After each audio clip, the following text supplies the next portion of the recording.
pelajaran tentang kurikulum KKNI oleh Bapak Priyo Sudiksa Soko. Sebelum dimulai, saya akan menyerahkan acara ini ke Ibu Petra Nurhanita sebagai moderator.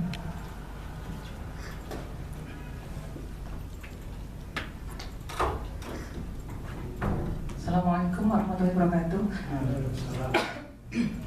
Terima kasih. Seperti tadi sudah disampaikan oleh Pak Ketua Jurusan bahwa nanti tahun 2017 dimungkinkan kita akan menggunakan kurikulum baru dan untuk sebagai dasarnya pembuatan kurikulum memang tidak bisa seketika gitu ya, harus melalui proses, dan ini merupakan proses awal sebagai pijakan dalam menyusun kurikulum 2017. Dalam pijakan ini mungkin memang harus kita samakan persepsi gitu ya. Kita akan mengacu kepada kurikulum yang seperti apa, kemudian mata kuliahnya apa saja, kemudian juga profil lulusannya seperti apa gitu ya. Nah, kemarin pada waktu Muswil Abdiko itu sudah dibahas bahwa untuk program studi teknik informatika dan komputer kemudian yang serumpun itu akan disamakan, paling tidak dasarnya itu mata kuliahnya akan disamakan gitu ya. Yang disebut ini berbasis KKNI itu sudah melalui banyak proses. Nah, mungkin kita juga bisa mengacu ke situ, atau nanti kita mempunyai suatu kurikulum sendiri, itu juga nanti kita serahkan kepada Bapak Ibu sekalian. Tetapi paling tidak kita bisa melihat memahami di sini ya, apa sih sebenarnya yang ditawarkan oleh Aptikom itu ya, yang berbasis KKNI itu. Nah, bagaimana sih sebenarnya kurikulum yang berbasis KKNI itu nanti akan dijelaskan oleh Pak Priyo. Paling tidak nanti setelah Pak Priyo menjelaskan, kita punya suatu persepsi yang sama tentang bagaimana nanti menyusun kurikulum informatika ini. Monggo Pak Priyo, saya persilakan untuk waktunya.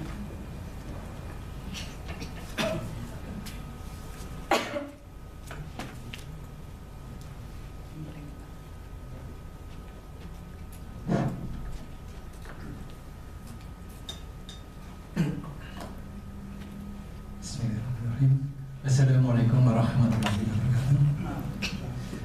Puji syukur kita panjatkan kepada Allah Subhanahu wa taala bahwasanya pada kesempatan hari ini kita masih diberi kesehatan, kekuatan, sehingga kita bisa menghadiri acara penyusunan kurikulum berbasis KKNI untuk prodi informatika atau ilmu komputer. Terima kasih atas waktu yang diberikan kepada saya. Bukan maksud saya itu lebih pintar atau sudah menguasai materi ini, tapi saya hanya sedikit mengajak untuk memberikan satu wacana untuk diskusi kita kali ini.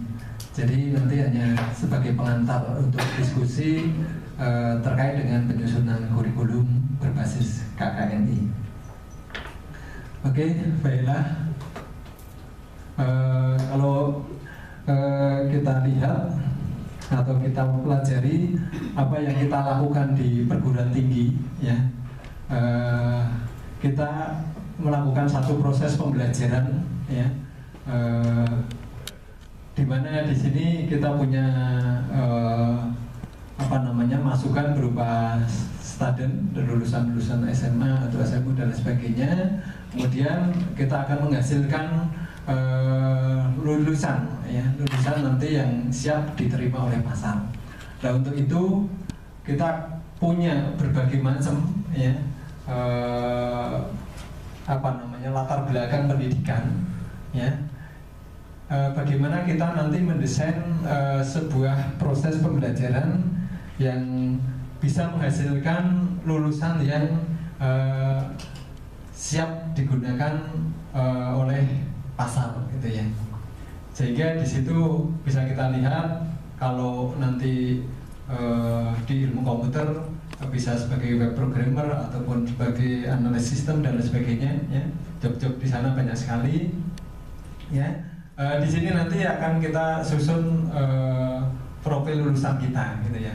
Kita ingin menyasar atau membuat lulusan kita itu seperti apa nanti akan kita diskusikan di pertemuan yang berikutnya nanti ya. Jadi seperti itu ya. Kemudian kalau kita lihat dalam proses pembelajaran itu banyak sekali faktor yang mempengaruhi ya. Di antaranya adalah kepemimpinan ya, kemudian manajemen, kemudian staffing, funding maupun fasilitas, laboratorium ya, perpustakaan dan kurikulum. Untuk kali ini nanti kita akan fokus ya meninjau kurikulum kita ya. Apakah kurikulum kita itu sudah sesuai dengan kebutuhan pasar yang ada gitu ya. Untuk itu kita juga punya masukan nanti dari komunitas, terutama dari Aptikom ya, terkait dengan kurikulum nanti akan kita mungkin kita adopsi atau mungkin kita sesuaikan atau mungkin kita bisa menyusun yang lebih bagus daripada yang disusun Aptikom ya. Atau juga kita bisa mengacu pada ICM ya. Kemudian di sini kita berikan dasar hukum penyusunan kurikulum ya, ada Undang-Undang Nomor 12 tahun 2012 ya. Ini nggak perlu saya bacakan lebih lanjut. Intinya kurikulum kita harus mengacu pada standar nasional pendidikan tinggi gitu ya. Jadi setiap prodi yang mencakup pengembangan kecerdasan intelektual, akhlak dan keterampilan. Jadi ini yang harus nanti kita pikirkan ya, kurikulum kita itu seperti apa ya. Jadi kurikulum harus punya standar nasional pendidikan tinggi. Kemudian kalau kita lihat dasar berikutnya adalah Permen Nomor 049 tahun 2014 ya, pasal 1 di sana ada KKNI ya, kerangka penjenjangan kualifikasi kompetensi yang dapat menyandingkan, menyelenggarakan dan mengintegrasikan antara bidang pendidikan dan bidang pelatihan kerja serta pengalaman kerja ya, dalam rangka pemberian pengakuan kompetensi kerja sesuai dengan struktur pekerjaan di berbagai sektor ya. Kemudian dari kurikulum di pasal 1 ini juga didefinisikan seperangkat rencana pengaturan mengenai capaian pembelajaran ya, capaian pembelajaran lulusan, bahan kajian, proses penilaian yang digunakan sebagai pedoman ya, penyelenggaraan program studi. Jadi di sini nanti kita akan menyusun ini ya, menyusun kurikulum ini. Intinya dalam kurikulum nanti akan kita jabarkan capaian pembelajaran lulusan kita ya, bahan-bahan kajian itu akan kita lihat lagi ya, apakah sudah sesuai dengan perkembangan yang ada, kemudian apakah prosesnya juga sudah sesuai dengan yang dicanangkan oleh universitas, yaitu student center learning ya. Kemudian penilaiannya juga nanti ada caranya yang mungkin nanti bisa kita jabarkan lebih lanjut ya. Kemudian ini beberapa dasar hukum yang bisa kita lihat di pasal yang lain ya. Standar nasional pendidikan tinggi itu ada standar nasional pendidikan, ada standar nasional penelitian dan standar nasional pengabdian kepada masyarakat. Nanti kita akan fokus pada yang pertama ini ya. Sedapat mungkin nanti juga bisa dikaitkan dengan kedua ataupun yang terakhir. Kemudian di standar nasional untuk pendidikan sendiri ini ada 8 poin yang nanti perlu kita pikirkan ya. Mulai dari standar kompetensi lulusannya, standar isi pembelajarannya, standar proses pembelajaran, standar penilaian pembelajaran dosen dan tenaga kependidikan, standar sarana dan prasarana pembelajaran dan pengelolaan pembelajaran serta pembiayaan pembelajaran. Ini itu yang diatur undang-undang atau permen ya 049 tahun 2014. Ini kalau kita gambarkan, kalau dirinci seperti ini ya, semua punya 8 poin ya. Mulai standar pendidikan, standar nasional penelitian, masing-masing punya 8 poin. Kalau bisa nanti kita di Ilkom itu mau dikembangkan ketiga-tiganya ini, insya Allah nanti kita akan setara dengan jurusan yang lain ya. Ya. standar kompetensi lulusan ya di sini merupakan kriteria minimal ya tentang kualifikasi kemampuan lulusan mencakup 3 hal: sikap, pengetahuan, dan keterampilan ya dirumuskan ya dalam capaian pembelajaran lulusan. Jadi nanti akan kita sebut sebagai CPL gitu ya. CPL-nya kayak apa gitu ya. Jadi dari 3 hal ini nanti sikap, pengetahuan, keterampilan nanti akan kita rumuskan dalam bentuk CPL, capaian pembelajaran lulusan. Oke, nanti di situ akan kita lihat rumusan CPL-nya yang di pasal 5 ayat 1 ini akan kita lihat acuan pengembangan standar isi, ya standar proses, kemudian standar penilaian dan seterusnya. Oke, ini beberapa dasar yang nanti akan kita breakdown ya. Kurikulum kita sekarang nanti berbasis outcome ya. Oke, jadi nanti akan kita susun dulu kompetensi lulusan kita ya, atau capaian pembelajaran lulusannya seperti apa. Setelah itu nanti baru diturunkan isi pembelajarannya itu apa saja ya. Dan yang terakhir nanti bagaimana cara melakukan satu penilaian pembelajaran ya. Jadi untuk kompetensi lulusan nanti harus ada 3 hal ini yang perlu dimuat ya, ada sikap, pengetahuan, dan keterampilan ya. Oke. Jadi capaian pembelajaran lulusan ya itu nanti akan kita breakdown menjadi mata kuliah atau area pengetahuan ya, atau knowledge area ya.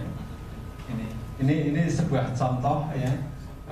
Misalkan CPL untuk sarjana, lulusan program sarjana wajib memiliki keterampilan umum sebagai berikut ya. A, B, dan C misalkan seperti ini ya. Ini sebagai CPL yang nanti perlu kita buat di prodi informatika ya. Ini beberapa input untuk menetapkan CPL, capaian pembelajaran lulusan ini ya. Paling tidak tadi Permen 049 KKNI ya. Kemudian nanti bisa kita lihat visi dan misi institusi atau perguruan tinggi kita juga ya.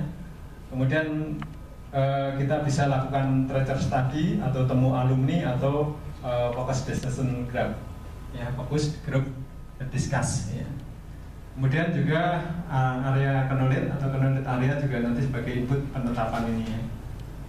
Dan juga kita mengacu ACM ya, yang tahun 2013 ya, yang terakhir. Nanti kita juga sebagai gunakan sebagai masukan dalam penetapan CPL dari prodi kita ya.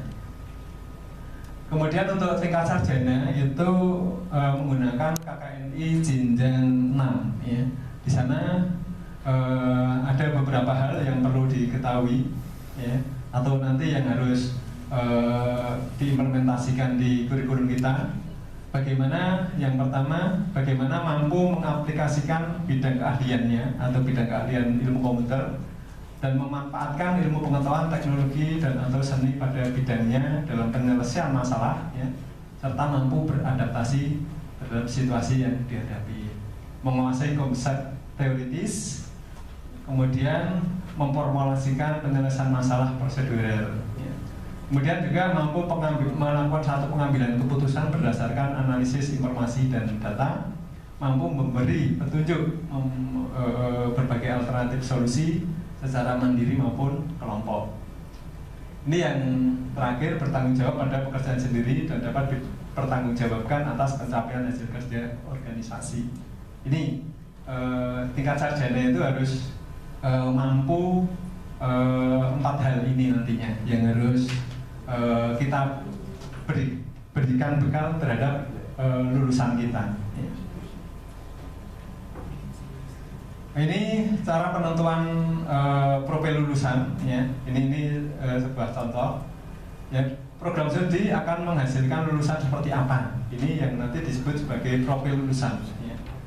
Ya. Kemudian suatu peran di kehidupan yang dapat dilakukan oleh lulusan itu apa, itu nanti disebut sebagai outcome-nya. Jadi ini ada patokan bagaimana kita menyusun profil lulusan kita, gitu ya. Ya, ini contoh-contoh profil sarjana arsitektur apa saja, ya. Kemudian profil fisiologi, profil pertanian. Kemudian ini ada contoh profil lulusan misalkan CPL yang kita tetapkan, misalkan nanti database programmer misalkan gitu ya, CPL-nya database programmer, dia nanti harus mampu mengoperasikan aplikasi basis data berbasis single PC, mampu mengoperasikan aplikasi basis data pada server misalkan ya. Ini kemudian bisa juga nanti dari profil lulusan kita turunkan level profil lulusan ya, ataupun juga capaian pembelajarannya ya. Ini nanti apa saja nanti ya yang perlu diturunkan sampai capaian pembelajaran ya. Ini sebuah contoh profil lulusan, misalkan ini di bidang apa namanya, keahlian programmer ya, ada database programmer, web programmer, aplikasi programmer, multimedia programmer, atau embedded system ya.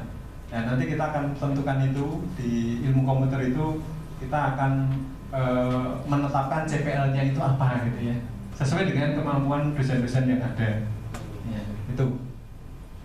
Jadi nanti dari profil lulusan bisa kita turunkan sebuah capaian pembelajaran lulusan ya. Apa mahasiswa nanti akan kita beri bekal apa gitu ya, ahli programming atau ahli programming web, programming basis data, atau programming yang lain ya. Kemudian ini penetapan CPL berdasarkan dokumen institusi ya. Lulusan ya dapat berkembang secara profesional melalui pembelajaran mandiri dan memiliki peran aktif dalam pengembangan alat teknologi dan metodologi baru ya. Oke, nanti kita bisa menyusun beberapa CPL ya. Bisa juga nanti CPL pertama mampu menyusun perangkat lunak, CPL kedua mampu menyusun sistem cerdas dan sebagainya. Nanti bisa kita buat, nanti kita tentukan masing-masing tujuannya ya. Ini cara untuk apa namanya, penetapan CPL itu nanti akan kita ukur ya. Bisa pakai kuesioner, diskusi, atau wawancara ya. Ini CPL masukan dari pengguna lulusan atau alumni, kita bisa menggunakan kuesioner. Biasanya dulu Pak Rakil menggunakan kuesioner untuk mendapatkan masukan dari stakeholder maupun dari peran alumni gitu ya. Ini nanti bisa kita lihat hard skill apa yang dibutuhkan, soft skill apa yang dibutuhkan,